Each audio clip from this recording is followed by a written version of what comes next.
Why is Save Shwetabh Gangwar trending on Twitter? मैंने कल खुद से भी यही सवाल पूछा। श्वेताब एक YouTube क्रिएटर है जिन्हें मैं मेनसूत्रा के दिनों से देखता आया। उनकी कुछ बातें हैं जो मुझे बहुत अच्छी लगती हैं, कुछ बातें हैं जो मुझे बिल्कुल अच्छी नहीं लगती, लेकिन आज जो उनके साथ हो रहा है वो बिल्कुल ही अच्छा नहीं है। I don't think I would want any other creator to face that sort of a problem. Right now I'm in the US. 3 सालों में पहली बार हमने काम से ब्रेक किया है और हमने खुद को प्रॉमिस किया था कि हम इस टाइम पे कोई वीडियो नहीं बनाएंगे। But I'm breaking the rule right now because I felt it's important to talk about this. So here we go. You see, context ये है कि श्वेताब गंगवार एक YouTube क्रिएटर है जिनके ऊपर एक दूसरे क्रिएटर ने 2 करोड़ का डेफेमेशन केस डाल दिया। 2 करोड़ का, जब उनकी माँ कैंसर से लड़ रही है और वो खुद फाइनेंशियल क्राइसिस से गुजर रहे। सबसे अनफॉर्चुनेट बात यह है कि जिस क्रिएटर ने उन पर ये केस डाला है वो खुद उनका एक दोस्त हुआ करता था। वीडियो शुरू करने से पहले एक बात, अगर आपको कंट्रोवर्सी क्या है ये जानना है तो कंसर्न पार्टीज ने अपने अपने यूट्यूब चैनल पर इसके बारे में अपने अपने पर्सपेक्टिव से बहुत सारे वीडियोस बनाए हैं। आप उन्हें खुद देख सकते हैं और जज कर सकते हैं कि कौन सही है और कौन गलत। ये वीडियो कंट्रोवर्सी एक्सप्लेन करने के लिए नहीं है, इससे हमारी क्रिएटर कम्युनिटी पे क्या इम्पैक्ट होता है ये आप तक पहुंचाने के लिए। इस वीडियो के 3 मेन पार्ट है। पहले पार्ट में हम दोस्ती और ट्रस्ट के बारे में बात करेंगे, दूसरे पार्ट में हम इंटरनेट और क्रिएटर कम्युनिटी के बारे में बात करेंगे और तीसरे पार्ट में हम केस के बारे में बात करेंगे। अगर आप मेरी बातों से सहमत है तो इस वीडियो को शेयर कीजिए, क्योंकि ये जो पूरा इशू है ये सिर्फ एक क्रिएटर के बारे में नहीं है, ये एक ट्रेंड के बारे में, बुली करने का ट्रेंड जो इंटरनेट पर चलता आ रहा है। Chapter 1, hello effect. क्या है हेलो इफेक्ट और इसका इस पूरे इंसिडेंट्स के साथ क्या कनेक्शन? अगर आप थोड़े स्मार्ट है तो डॉट्स को कनेक्ट कर पाएंगे और मैं क्या कहना चाहता हूँ ये आप समझ जाएंगे। एंजल्स के सिर पर ऐसा हेलो होता है और डेविल्स के सिर पर ऐसे हॉर्न्स होते हैं। अक्सर हमारे लाइफ में जो भी लोग आते हैं उनके सर पर जाने अनजाने में ईदर हेलो या फिर हॉर्न्स लगा देते हैं। और क्रिएटर्स के बारे में तो ये पक्का होता है। अगर आपको किसी क्रिएटर की एक बात अच्छी लगती है तो फिर आपको लगता है कि ये क्रिएटर तो एक बहुत बड़ा संत महात्मा है, और अगर आपको एक क्रिएटर की एक आध बात अच्छी नहीं लगती तो आप ऐसे समझने लगते हैं कि ये क्रिएटर जिंदगी में कुछ अच्छा काम कर ही नहीं सकते। ये दोनों पर्सपेक्टिव्स गलत हैं, because we humans are neither angels nor monsters, we are just imperfect human beings. और हर कोई जब अपनी स्टोरी अपने पर्सपेक्टिव से बताने की कोशिश करता है तो वो यही चाहता है कि पूरी सिंपैथी उसके साइड में हो, वो चाहता है कि वो उस स्टोरी का हीरो हो। But while making a video as a third party, I want to make sure that I don't place an halo on anybody, because we need to take everything with a grain of salt. हमें सब चीज़ों को थोड़ा सा बारीकी से देखने की ज़रूरत है, जल्दबाजी में नहीं। क्योंकि अगर हम जल्दबाजी में किसी को भी हीरो बना देते हैं तो उसे विलन बनने में देरी नहीं लगती। वो कहते हैं ना, you either die a hero और live long enough to see yourself becoming the villain. As an audience इस वीडियो के थ्रू मुझे यही बताना है कि please don't think that your favourite creators are perfect.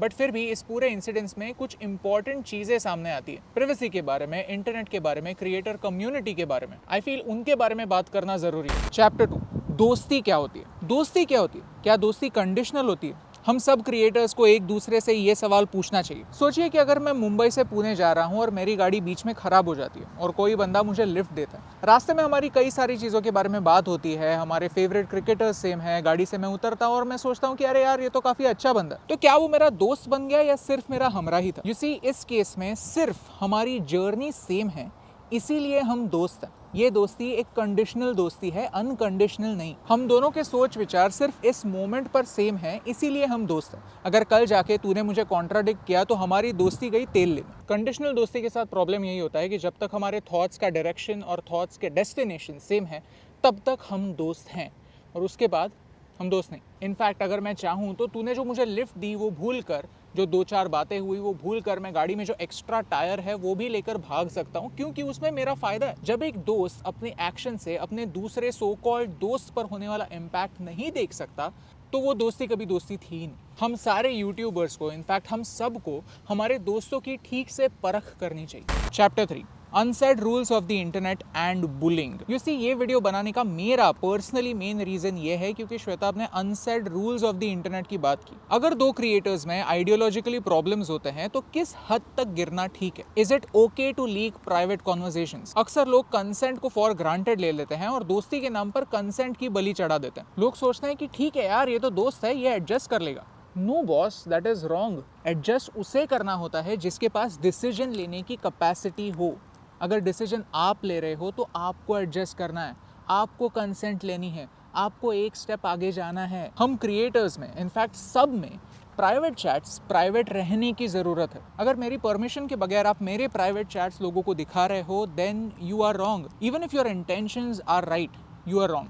Second unsaid rule about creators, जो इस पूरे इंसिडेंस में अलग अलग पार्टीज ने अलग अलग टाइम पर ब्रेक किया है, अपने फैंस का इस्तेमाल दूसरे क्रिएटर को ट्रोल करने के लिए मत करो। आज हम क्रिएटर्स के पास लाखों करोड़ों की फॉलोइंग है और हम इसका इस्तेमाल कैसे करते हैं? दूसरे क्रिएटर्स को टारगेट करने के लिए। कुछ क्रिएटर्स को ये बुरी आदत होती है कि अपने फैंस को बोलो कि दूसरे किसी क्रिएटर के वीडियोस पर जाए, उन्हें मास रिपोर्ट करे ताकि उनकी रीच कम हो जाए। उनके डिस्कॉर्ड सर्वर पर जाओ और बैंड वर्ड्स का इस्तेमाल करो ताकि उनका डिस्कॉर्ड सर्वर छोटा हो जाए। बेसिकली वो खुद तो कुछ नहीं करते ताकि उनके अगेंस्ट कोई एक्शन ना हो, लेकिन उनके फैंस को कहते हैं कि कुछ करो, क्योंकि फैंस के एक्शंस के लिए, फैंस के थ्रेट्स के लिए तो वो जिम्मेदार नहीं है, राइट? आपको विश्वास नहीं होगा, कुछ क्रिएटर्स ऐसे कामों में अपनी एनर्जी वेस्ट करते हैं, अपने बड़े बड़े नंबर्स का इस्तेमाल करके, अपने कनेक्शंस का इस्तेमाल करके दूसरे चैनल्स पर अटैक करते हैं। और ये अटैक सिर्फ गालियों तक सीमित नहीं रहते। हमने मार्च में एक कॉन्ट्रोवर्शियल मूवी के ऊपर वीडियो बनाया था और हमें भी काफ़ी सारे rape threats, murder threats email पर आने लगे। और मज़े की बात यह है कि उन सारे ईमेल्स का टेक्स्ट सेम टू सेम था। How is that possible unless a big creator, somebody with some clout, is trying to organize this? This is not unorganized, this is well organized. So creators need to stop doing that. Third unsaid rule about creators. थोड़ी empathy रखो, थोड़ा समझो कि दूसरा बंदा किस चीज़ से गुजर रहा है। Being a creator is not easy. आप कॉमेडी करो या मेकअप करो, हमारे जैसे इंडिया के बारे में वीडियोस बनाओ, व्लॉग्स बनाओ या कुछ और, क्रिटिसिज्म ऑडियंस से ही बहुत मिलता है, तो इसमें और क्रिएटर के क्रिटिसिज्म को ऐड करने की जरूरत नहीं है। So my problem is not with any particular person, my problem is with lack of empathy. Chapter 4, what is offensive. Internet दूसरे मीडिया से अलग है। क्यों? क्योंकि इसमें क्रिएटर और ऑडियंस में जो गैप है वो सबसे कम है। Internet is a two way medium. ये ऑडियंस के लिए और क्रिएटर के लिए काफी बड़ी पावर है और ये पावर एक काफी बड़ी रिस्पॉन्सिबिलिटी के साथ भी आती है। फ्री स्पीच, हेट स्पीच कब बनता है ये समझने की रिस्पॉन्सिबिलिटी, टॉलरेंस की रिस्पॉन्सिबिलिटी। जब कोई भी अपना कंटेंट इंटरनेट पर डालता है तो जरूरी नहीं कि 100% लोगों को वो कंटेंट अच्छा लगे। अगर 1% लोगों ने भी ऑफेंस ले लिया और उन सारे 1% लोगों ने ये डिसाइड किया कि नहीं, इसके अगेंस्ट हम केस डाल देंगे, तो ऐसा होने लगा तो कोई भी अपने दिल की बात नहीं कहेगा। सब चीजें सेंसर्ड हो जाएंगी और internet as we know it नहीं रहेगा, एग्जिस्ट ही नहीं करेगा। I am not trying to imply that किसी को भी दूसरे क्रिएटर के ऊपर केस करने का बिल्कुल अधिकार नहीं है। नहीं, just like any common person, a creator also comes under law.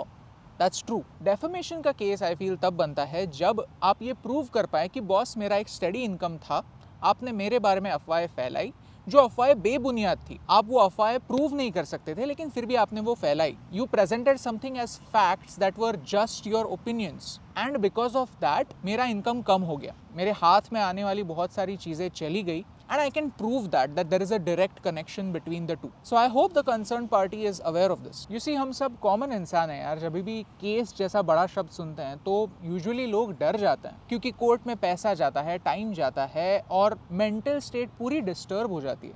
I feel somebody who is going through so much, उस पर एक और केस का बर्डन इस समय डालना, और वो भी एक दोस्त ने, I don't feel it's right. I don't feel whatever is happening in the creator community is right. Creators need to put an end to this. And that's what I feel. It's not about who's right, who's wrong. It's just about putting a full stop and just saying that this is enough. Chapter 5, Conclusion. The end. मुझे यहाँ पर बैठकर पता नहीं है कि कौन सही है, कौन गलत है। मुझे ये भी पता नहीं है श्वेताब इंडिया के बारे में क्या सोचता है, श्वेताब मेरे बारे में क्या सोचता है।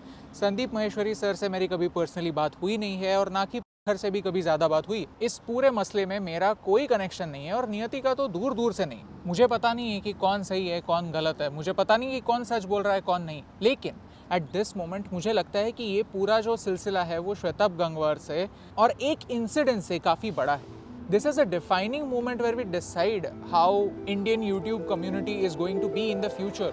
क्या हम इतने इनटॉलरेंट होने वाले हैं, क्या हम इतने स्मॉल माइंडेड होने वाले हैं कि जस्ट बिकॉज हमें किसी की बात अच्छी नहीं लगी तो उन पर बड़े बड़े केस थोप दें और इसी मसले में अटके रहें, या फिर हम कुछ क्रिएट करने वाले हैं। That's why I felt it's important to raise my voice, to at least to just state कि what I'm feeling right now. अगर हम सब क्रिएटर्स एक दूसरे को कांटेक्ट कर सकते हैं, मसले प्राइवेटली सुलझा सकते हैं, बातों से सुलझा सकते हैं, then why not do that so that we can focus on something better. As creators हमें थोड़ी समझ रखने की, थोड़ी एम्पैथी रखने की जरूरत है क्योंकि Indian YouTube creator scene controversy इस शब्द से काफ़ी बड़ा है और यही सिंपल सी बात आप तक पहुंचाने से मुझे फर्क पड़ता है।